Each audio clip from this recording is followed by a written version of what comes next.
ایک دن نبی پاک صلی اللہ علیہ وآلہ وسلم صحابہ کرام سے فرمانے لگے، جب میں جنت میں داخل ہوا تو میں نے دیکھا جنت کے دروازے پر 3 سطریں درج ہیں اور ان سطروں کو سونے کے ساتھ لکھا گیا ہے۔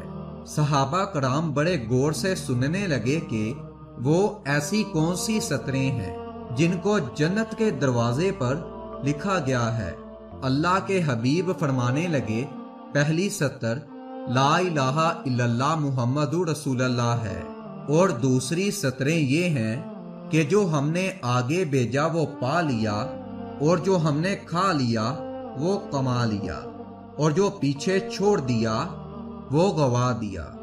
اور تیسری سطر یہ ہے کہ امت گناہ گار ہے جبکہ رب بہت زیادہ مغفرت فرمانے والا ہے۔ یعنی انسان تو گناہ کر بیٹھتا ہے، لیکن بہترین گناہ گار وہ ہے جو استغفار کرنے میں جلدی کرتا ہے، کیونکہ اللہ تو بخشنے والا ہے۔